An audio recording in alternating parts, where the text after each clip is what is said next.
අද මම කතා කරන්නේ මෙකැනිකල් හවුස් බිල්ඩින් සම්බන්ධව. ඉතින් මේ සම්බන්ධව තියෙන හැම දෙයක්ම මම කතා කරන්න බලාපොරොත්තු වෙනවා. මේකට අදාළ දේවල් විශේෂයෙන්ම ඔයා ජර්මනිට එන්න හිතන් ඉන්නවා නම් මම විශ්වාස කරනවා මේක හොඳ පාත් එකක්. 2026 අප්ඩේට් වෙච්ච අලුත්ම තොරතුරුත් එක තමයි අද මම මේ වීඩියෝ එක කරන්නේ. අද 2026 අප්‍රේල් මේ මාසේ 2 වෙනිදා ඉරිදා. ඉතින් මේ වෙනකොට අප්ඩේට් වෙච්ච තොරතුරු අලුත්ම තොරතුරුත් එක තමයි මේ වීඩියෝ කරන්නේ. විශේෂයෙන් මම මේකදී කතා කරනවා මොනවද හවුස් බිල්ඩින් වලට තියෙන ඔප්ෂන්ස් මොනවද මෙකැනිකල් හවුස් බිල්ඩින්. ඒක ලොකු සෙක්ටර් එකක්. ඒකේ ගොඩාක් තියෙනවාට තෝරගන්න පැතිකඩවල්. ඒ වගේම තමයි මෙකැනිකල් කොහොමද වීසා ප්‍රොසෙස් එක. රයිට්? වීසා ප්‍රොසෙස් එක වෙන විදිය. ඒ වගේම බ්ලොක් account එකේ තොරතුරු. ඒ වගේම ඇයි ගොඩක් අය ෆේල් වෙන්නේ කියන එක ගැනත් මම මෙතනදී කතා කරන්න බලාපොරොත්තු වෙනවා. ඒ වගේම ඔයාලට සක්සස් වෙන්න තියෙන chances මොනවද? ස්ට්‍රැටජිස් තමයි වැදගත්ම වෙන්නේ. මොකද ගොඩක් අය සාමාන්‍ය විදියට ට්‍රැඩිෂනල් විදියට ඇප්ලයි කරනවා. ඉතින් ඒකට තියෙන chances ගොඩක් අඩුයි. ඉතින් අපි මේකෙන් බලමු කොහොමද අපේ සිහිනය ළඟා කරගන්නේ කියලා. ඉතින් මම ඒ ගැන අද මම කතා කරන්නේ. රැඳී සිටින වීඩියෝ අවසන් දක්වා. ඉතින් ඔබ මේ සබ්ජෙක්ට් එකට ඔයාගේ කැමැත්තක් නැත්නම් ඔයා දන්න කෙනෙක් ඉන්නවා නම් කවුරු හරි මේ සම්බන්ධව ඔයාට පුළුවන් මේ වීඩියෝ එක ෂෙයා කරන්න. ඒ වගේම මම පැහැදිලිව කියන්න ඕනේ මේ වීඩියෝ එකේදී සමහරලාට මට හැම කාරණාවක්ම පැහැදිලි නොකරන්න පුළුවන් කියන්නේ මම පැහැදිලි කරන විදිහ සමහරලාට ඔයාට නොතේරෙන්න පුළුවන් ඒ විදිහටම.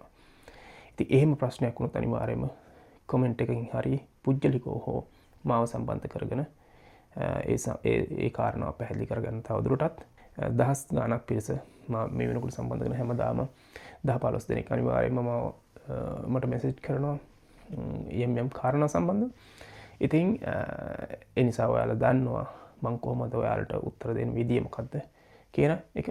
ඉතින් ඒ නිසා මට මොනවද ප්‍රශ්නයක් තියෙනවා බොහොම පැහැදිලිව ඉංග්‍රීසි භාෂාවෙන් හෝ සිංහල භාෂාවෙන් හෝ ගොඩාක් දිග මෙසේජ් නම් අනේ පුළුවන් නම් වොයිස් මෙසේජ් එකක් විතර දාන්න. මට ඒක හොඳටම ඇති. මට අදාළ වෙන්නේ ඔයාලගේ ප්‍රශ්නේ විතරයි. එහෙම නැතුව වෙන මට හායි කියන ඒවටවත් කොහොමද how are you කියලා අහන ඒවටවත් මම උත්තර දෙන්නේ නැහැ. ඒක නිසා මගේ එකම පරමාර්ථය තියෙන්නේ ඔයාලට මොන හරි ප්‍රශ්නයක් තියෙනවා නම් ඒකට අවශ්‍ය උත්තර දෙන එක. ඒක නිසා අනිවාර්යයෙන්ම ප්‍රශ්නයක් තියෙනවා නම් මාට පැහැදිලිව ප්‍රශ්න ඉදිරිපත් කරන්න. මම ඒකට ඔයාලට පැහැදිලිව උත්තරේ අනිවාර්යයෙන්ම ඉදිරිපත් කරනවා. හරිද? මට පුළුවන් හැම අවස්ථාවකම ඒක මම අනිවාර්යෙන් කරනවා. හොඳයි. එහෙනම් අපි මාතෘකාවට බයිමු.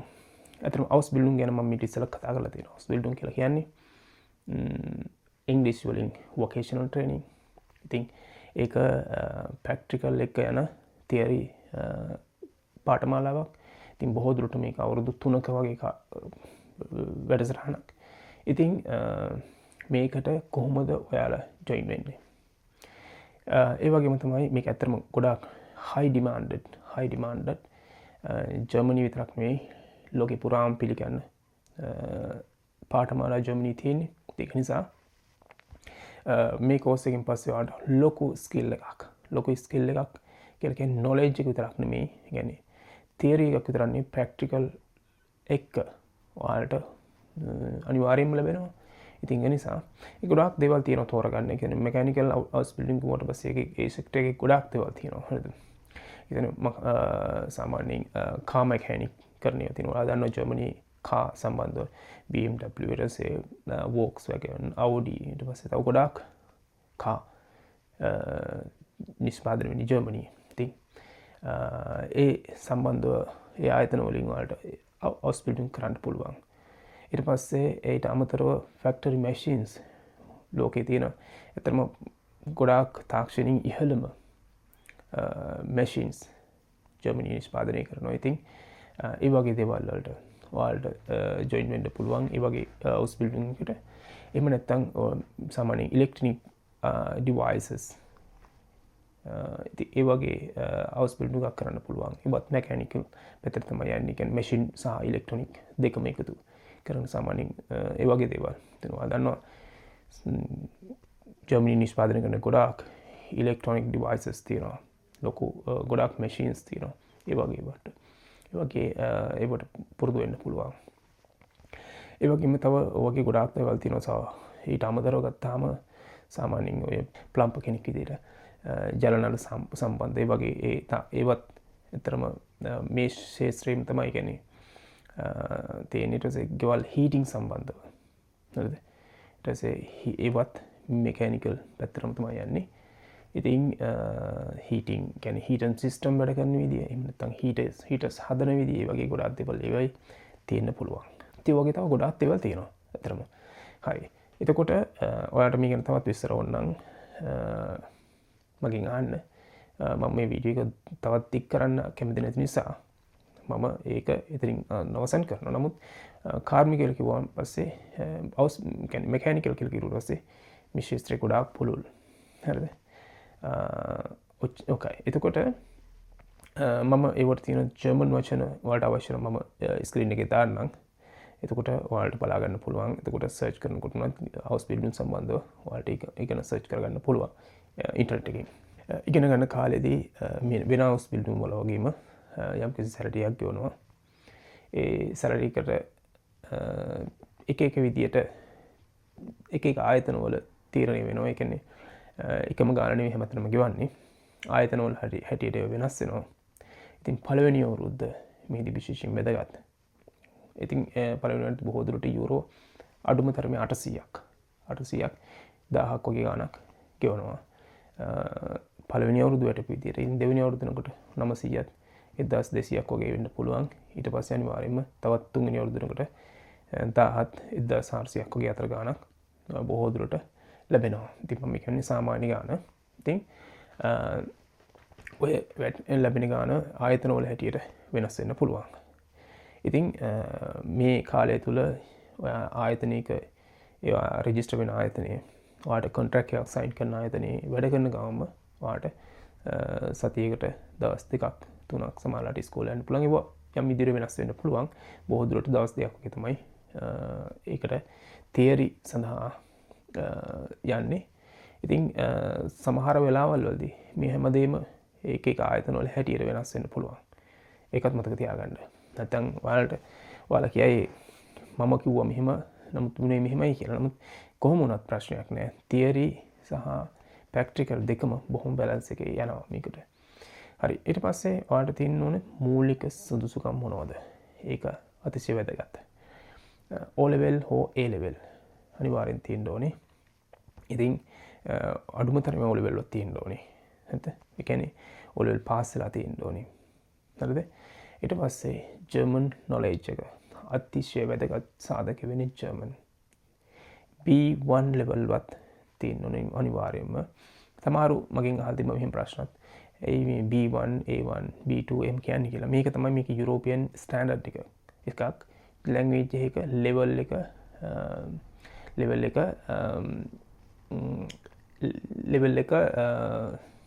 බලන්න හරිද ලෙවල් එක බලන්න ඒ කියන්නේ A1 කියලා කියන්නේ අතරම කියනවනම් බේසික් නොලෙජ් එකක් ඒ කියන්නේ ඒකෙන් බොහොම සරල කන්වර්සේෂන් එකක් කරන්න පුළුවන් A1 නොලෙජ් එකෙන් ඉතින් A2 කියලා කියන්නේ ඊට වඩා පොඩ්ඩක් ගැඹුරුයි ඉතින් A2 කියලා කියන්නේ පොඩ්ඩක් ඊට වඩා යමක් පොඩ්ඩක් පැහැදිලි කරන්න පුළුවන් මට්ටමක් A2 කියලා කියන්නේ ඊට පස්සේ වලින් A1 A2 ඉතින් ඉවරයි ඊට පස්සේ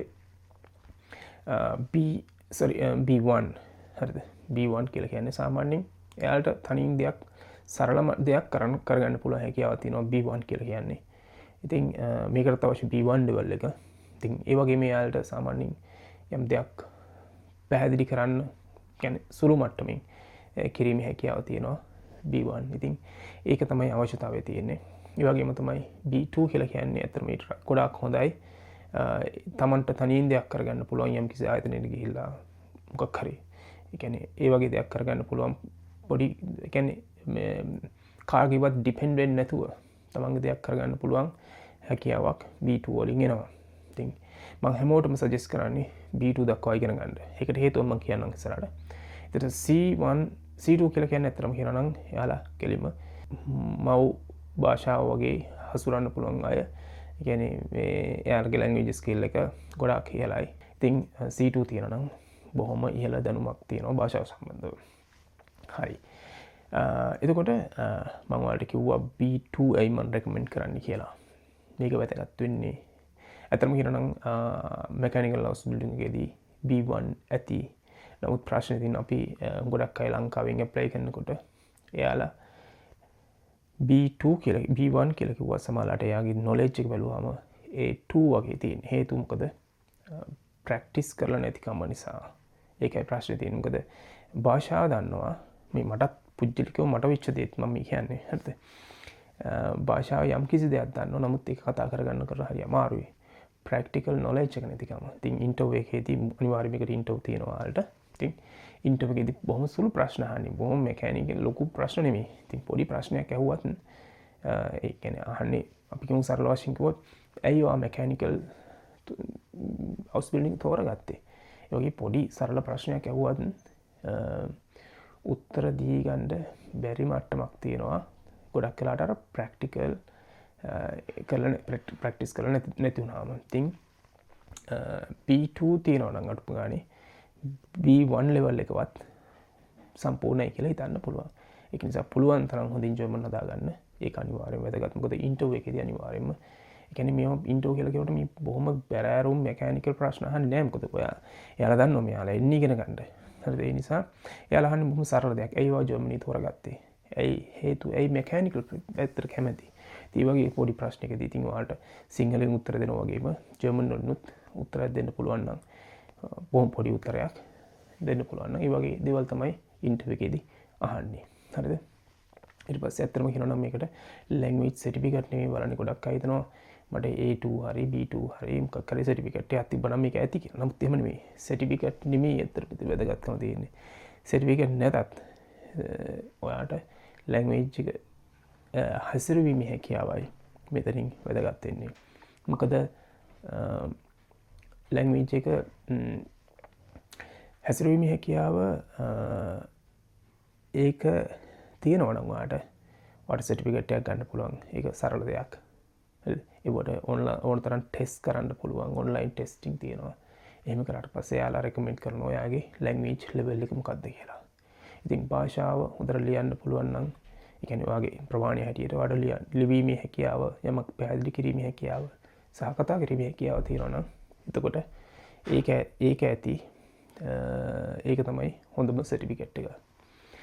හරි. ඊළඟට වීසා ප්‍රොසෙස් එකේදී ඔයාලට මම ඊට ඉස්සෙල්ලා කිව්වා හවුස් බිල්ඩින් වලට ඇප්ලයි කරනකොට වීසා පුළුවන් තරම් වීසා ජොබ් ඇප්ලිකේෂන්ස් පුළුවන් තරම් ඇප්ලයි කරන්න.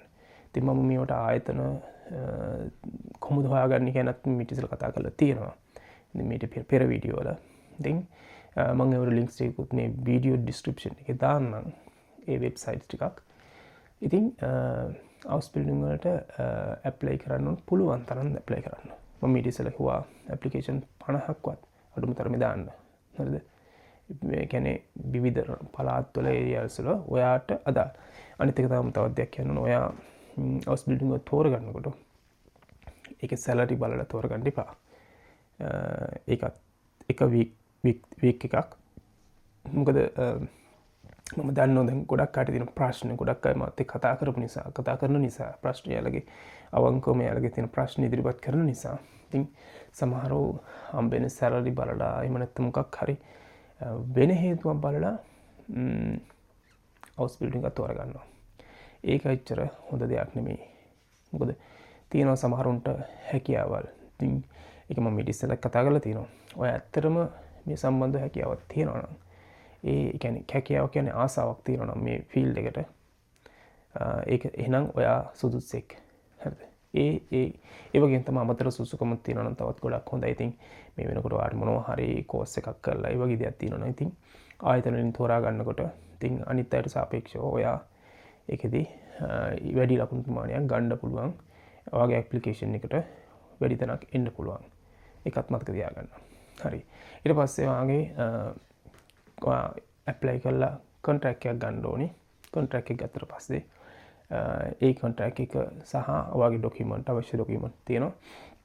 ඒවත් එක එම්බසිට බාර දුන්නාට පස්සේ මාස 3ක් ඔය කාලයකදී මාස 3 එහෙම වෙන්න පුළුවන්. මාස 1ත් මාස 3ත් අතර කාලයකදී බොහෝ දුරට ඔයාලට වීසා ලැබෙනවා ජර්මනිට එන්න. හරිද ඊට පස්සේ බ්ලොග් account එක ගොඩක් අඩි දෙන ප්‍රශ්නයක් ඉතින් මම කිව්වා මේකෙදි salary depends වෙනවා හම්බෙන salary එක පළවෙනි අවුරුද්ද ඇයි පළවෙනි අවුරුද්ද හැමතිස්සෙම කතා කරන්නේ සමහරු එහෙම ප්‍රශ්න මගෙන් අහලා තිබ්බා පළවෙනි අවුරුද්ද තමයි දෙවෙනි අවුරුද්ද වෙනකොට වගේ salary එක අනිවාර්යයෙන්ම වැඩි වෙනවා එතකොට ඒක ප්‍රශ්නයක් වෙන්නේ නැහැ ජීවත් වෙන්න අනිවාර්යයෙන්ම මේ salary එක හොඳටම ඇති වට මෙහි ජීවත් වෙන්න හරිද පළවෙනි අවුරුද්ද තමයි මේ ගැටලුව තියෙන්නේ ඉතින් salary එක හම්බෙන salary එක ඔයාට බ්ලොග් account එකේ තියෙන්න ඕන ගානට වඩා ලිමිට් එකට වඩා අඩු නම් ඔයාට හිඩස පුරවන්න සිද්ධ වෙනවා උදාහරණයක් විදිහට ඔයාගේ salary එක අපි ගමුකෝ යුරෝ 800යි පළවෙනි අවුරුද්දේ හම්බ වෙන්නේ කියලා. ඒතර බ්ලොග් account එකකේ එයාලා ලිමිට් කරලා තියෙනවා. එයාලා කියලා තියෙනවා මාසෙකට යුරෝ 992ක් තමයි එයාගේ වියදම කියලා මේ ගවර්න්මන්ට් එක විසින් මේ 2026ට අනුමත කරලා තියෙන ගාණ. ඉතින් 800ක් නම් හම්බෙන්නේ තව 192ක් මාසෙකට හිඩසක් තියෙනවා. ගැප් එකක් තියෙනවා. අන්න ඒ ගැප් එක 12න් වැඩි කරලා ඔයාට එකතු හදලා දාන්න ඕනේ ඔයාගේ බ්ලොග් account එක විදියට. එහෙම නැත්නම් ඔයාට යුරෝ 1000ක් පළවෙනි අවුරුද්දේ හම්බ වෙනවා නම් ඔයාට බ්ලොග් account එකක් අවශ්‍ය නැහැ. හරිද? ඒකත් මතක තියාගන්න. මම හිතනවා බ්ලොග් account එක කරනවා පැහැදිලි. ගොඩක් අය ෆේල් වෙන්න හේතුව. ඒකත් කියන්න ඕන හුඟක් වෙලාට ජර්මන් භාෂාව තියෙන දුර්වලකම්. ඒ කියන්නේ භාෂාව හදාගත්ත කියලා කිව්වට ඇත්තටම යාට ප්‍රැක්ටිකලි යාට පොඩි දෙයක් කතා කරන්න බැරි නම් සහ පොඩි දෙයක් ලියා ගන්න බැරි නම් චූටි දෙයක්. ඒ කියන්නේ එයාගේ ඉන්න ලෙවල් එකට අනුව එතන තියෙන ලොකු ප්‍රශ්නයක්. ඉතින් හුඟක් ජර්මන් ලැන්ග්වේජ් වීක්නස් එක තමයි ගොඩක් අයට මේ ෆේල් වෙන්න හේතු වෙන්න පුළුවන්. ඒ වගේම තමයි CV එක හදනකොට ජර්මන් එකට ඒ කියන්නේ යුරෝපියන් ස්ටෑන්ඩඩ් එකට හදන්න මම මීට කලිනුත් මම පැහැදිලි කරලා තියලා තියෙනවා. ඉතින් මම ඒකට අවශ්‍ය වෙබ්සයිට් මම පැහැදිලි කරලා තියෙනවා. මම මේකේ ඩිස්ක්‍රිප්ෂන් එකේ මම දාන්නම් යුරෝපාස් ෆෝමැට් එකට අනුව හදන්න ඉංග්‍රීසි වලින් නෙමෙයි ජර්මන් වලින් හදන්න CV එක. ඒ වගේම මොටිවේෂන් ලෙටර් එක හරි වැදගත්. ඒක හදනකොට එකම මොටිවේෂන් ලෙටර් එක හැමතැනටම යවන්න එපා. අදාළ ආයතනය බලලා ඒ කියන්නේ ඒකේ බෑග්ග්‍රවුන්ඩ් එක බලලා ඔයාට ගැලපෙන විදියට සහ ආයතනයට ගැලපෙන විදියට ඒව ලියලා හරි විදියට යවන්න. හරිද? ඊට පස්සේ තමයි ස්කැම් ඒජන්ට්ලා ඉන්නවා හරියට. එයාලා දෙන කොන්ට්‍රැක්ට් අරන් ගිහිල්ලා ඔයාලා එම්බසි දාලා දෙන්නට කවදාවත් ඒවට වීසා හම්බ වෙන්නේ නැහැ. මොකද ඒවා බොරු ඒජන්ට්ස් බොරු කොන්ට්‍රැක්ට්. ඉතින් ඒකම කළා ඔයාලගේ ප්‍රතිරූපේ හාට හානි කරගන්න එපා. ඉතින් අනික තමයි ඒජන්ට්ලා හරහා මේ දේ කරන්න බෑ. මම බොහොම වගකීමෙන් කියනවා මේක කරන්න ඕන ඔයාමයි. මොකද ඔයා තමයි ඔයාගේ මේ අවශ්‍යතාවය තියෙන්නේ. ඉතින් ඒජන්ට් කෙනෙකුට සල්ලි කොච්චර දුන්නත් ඒ මිනිස්සු ඔයා වෙනුවෙන් 100%ක් අප වෙන්නේ නැහැ. ඒ නිසා ඔයාට තනියෙන් කරගන්න පුළුවන් විදිය මම කියලා දීලා තිනවා. මේක හරි සරලයි. තනියෙන් කරගන්න පුළුවන්. ඒක නිසා තනියෙන් ඇප්ලයි කරන්න. ආයතන හොයන එක ගැන මම පැහැදිලි කරලා තියෙනවා බොහොම හොඳින් මිට ඉස්සෙල්ලා. මොනවා හරි සම්බන්ධ ප්‍රශ්න තියෙනවා නම් අහන්න පුළුවන්. ඊට පස්සේ අනිත් එක තමයි සමහරලාට ජොබ් එක ගැන අයිඩියා ගන්න නැතිකම. ඉතින් ඔහේ ඇප්ලයි කරනවා තියෙන හැම එකටම ඉතින් එයාට කිසිම අයිඩියාවක් නැහැ මොකද්ද මේ ඇත්තටම කරන්න කියනවා. ඉතින් එහෙම කරන්න එපා. ඔයාට හදාලා ඔයා කැමති ඔයාට කරන්න ඕන එක මොකද්ද කියලා හරි විදිහට තෝරලා ඇප්ලයි කරන්න. ඉතින් ගොඩක් වෙලාවට ජර්මන් හවුස් බිල්ඩින් තෝරගන්නකොට ඔයාලට භාෂා ප්‍රශ්නයක් වෙන්න පුළුවන්. සමහරවිට ජොබ් වේකන්සිස් තියෙන ජර්මන් ලැන්ග්වේජ් එකකින්.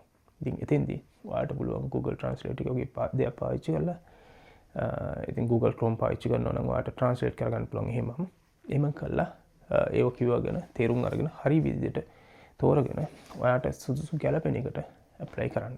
හරිද?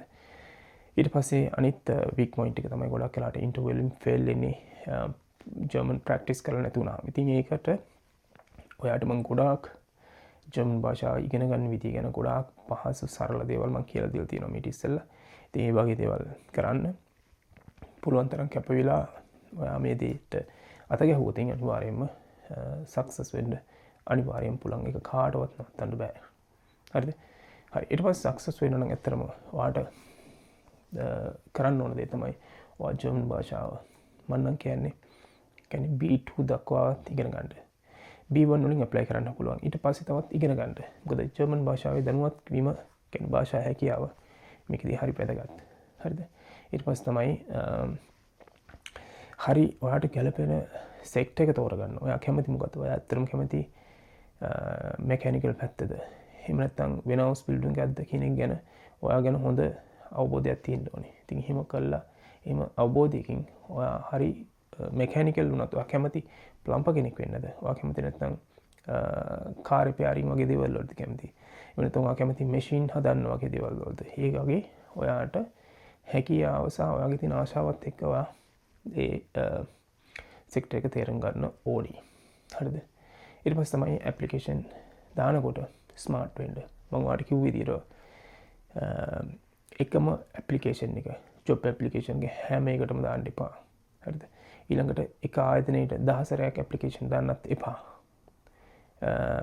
ඒක දාන එක හරියට දාන්න හොඳට කවර් ලෙටර් එක ලියලා CV එකත් එක්ක ඒ වගේම ඔයාගේ තියෙන මොනවද තියෙන සහතික ඒව ඇප්ලයි කරලා ඒ ඔක්කොම ඇප්ලයි කරලා ලස්සනට ඇප්ලයි කරන්නේ ඉංග්‍රීසි වලින් නෙමෙයි ජර්මන් භාෂාවෙන්. ඒක හොඳට මතක තියාගන්න. ඉතින් ඉංග්‍රීසි වලින් කරොත් අනිවාර්යයෙන්ම ඉතින් ඒවා ෆේල් වෙන්න පුළුවන්. නේද? ඊට පස්සේ ඊළඟට ඔයාට සක්සස් වෙන්න තියෙන මාර්ගය තමයි ඔයාට ඉන්ටර්විව් එකේදී. හරිද? බොහොම සරල ප්‍රශ්න අහන්නේ. ගැඹුරු ප්‍රශ්න නෙමෙයි. නමුත් ඒ වගේ සරල දෙයක් කරුණොත් බොහොම හොඳින් උත්තර දෙන්න පුළුවන් ඕන කොන්ෆිඩන්ස් එකක් ඇතිව. ඉතින් ඒවට තමයි භාෂා ප්‍රැක්ටිස් කිරීමේ අවශ්‍යතාවය තියෙන්නේ. මම භාෂා ප්‍රැක්ටිස් කරන්න ගොඩක් ඔයාලට ටූල්ස් මේ ඉස්සර කියලා දීලා තියෙනවා. ඒ වගේ ඇත්තටම කියනවා නම් මමත් ප්‍රැක්ටිස් කරේ ඉතින් මම කියනවා. තාමත් ඒක කරනවා. තනියෙන් ජර්මන් කතා කරනවා. හරිද? තනියෙන් මම විසින්ම වොයිස් රෙකෝඩ් කරලා මම අහනවා. ඉතින් මට තේරෙනවා මම අර තනි කතා කරනකොට කියන දේ නෙවෙයි සමහරවිට මම අහනකොට මගේ ප්‍රොනන්සියේෂන් වල තියෙන දුර්වලතා එහෙම වුණාම මම ඒව හදා ගන්නවා. ඉතින් ඒ වගේ ඔයාලට මම දැන් ලංකාවේ ඇවිත් තියෙන ප්‍රශ්න තමයි ප්‍රැක්ටිස් කරන්න විදියක් නැතිකම. ඉතින් එහෙම වෙලාවකදී ඔයාලට පුළුවන් ඒ වගේ ටෙක්නික් එකක් හරි. මේ බොහොම සුළු දේවල් වෙන්න පුළුවන් මම කියන කාරණා. හරිද? ඒ කියන්නේ බොහොම නමුත් ඒ දේ හරි කරන්න. තනියෙන් කතා කරලා හරි ඔයා භාෂාව හදාගන්න. මොකද ඒ ජර්මන් භාෂාව හැසිරවීම එක හරි වැදගත් මේකෙදී. හරිද? ඒක තමයි හරි මේකේ සක්සස් වෙන්න තියෙන හොඳ දේවල්. ඊට පස්සේ අතරම කියවනම් ඕවා ටික තමයි තියෙන්නේ ඇප්ලයි කරන්න පුළුවන් තරම් ඇප්ලිකේෂන් වලට කියන පුළුවන් තරම් ඒ කියන්නේ වාර ගාණක්. හරිද? මම කියන්නේ හුඟක් අයට වින්ටර් සෙමිස්ටර් එක ටාගට් කරන්න කියලා. ඉතින් වින්ටර් සෙමිස්ටර් එකේ ඔපචුනිටිස් වැඩි. ඉතින් වින්ටර් එකේදී ඔයාට කවුරු හරි chance එකක් දුන්නේ නැත්නම් ඔයාගේ ඇප්ලිකේෂන් එක සබ් කියන්නේ කාට හරි කවුරු හරි තෝරගත්තේ නැත්නම් කිසිම ආයතනයකින් තෝරගත්තේ නැත්නම් ඊළඟට කමන්න ඊළඟට සමර් සෙමිස්ටර් එකට try කරන්න. හරිද? ඉතින් පොඩි කැපකිරීමක් නෙමෙයි ලොකු කැපකිරීමක් කරන්න ඕනේ. ඒ ටික කරගත්තොත් අනිවාර්යයෙන්ම ඔයාට මේකෙන් ගොඩාක් සක්සස් වෙන්න පුළුවන්. ඉතින් ඒ වගේම තමයි මේකෙදී සමහරවිට ටිකක් හાર્ඩ් වර්ක් වෙන්න පුළුවන්.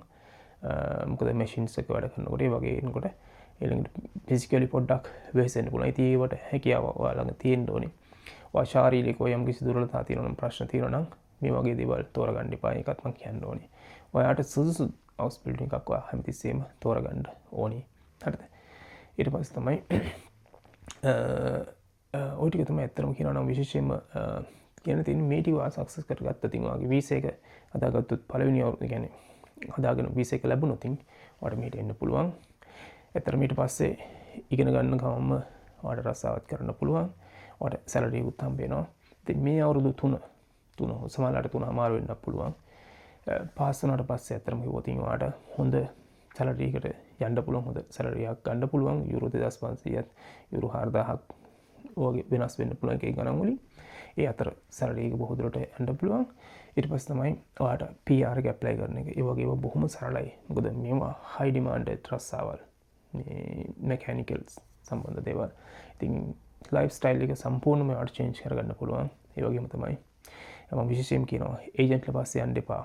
මේ ලංකාවේ හුඟක් අය මගෙන් අහන්නේ ඒජන්ට් කෙනෙක් රෙකමෙන්ඩ් කරන්න කවුරු හරි කියන්න කවුරු හරි දන්න කෙනෙක් කියන්න කිසිම කෙනෙක් අවශ්‍ය නැහැ. තනියෙන් කරගන්න පුළුවන්. වීසා ඇප්ලයි කරන එක තනියම කරගන්න පුළුවන්. කිසිම ඒජන්ට් කෙනෙක් අවශ්‍ය නැහැ. මොන හරි ප්‍රශ්න තියෙනවා නම් කමෙන්ට් එකක් ඉදිරියට දාන්න.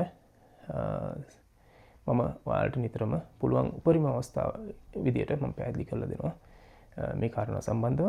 හොඳයි, ඊළඟ සතියේ නැවතත් අලුත් මාතෘකාවෙන් හම්බ වෙනකම් මම අද මෙතනින් අවසන් කරනවා. මැකැනිකල් හවුස් බිල්ඩින් සම්බන්ධව. ඔබ සැමටම සුබ සතියක් ප්‍රාර්ථනා කරමින් නැවත ලබන සතිය හම්බ වෙනකම් මම ඉතින් නවතිනවා.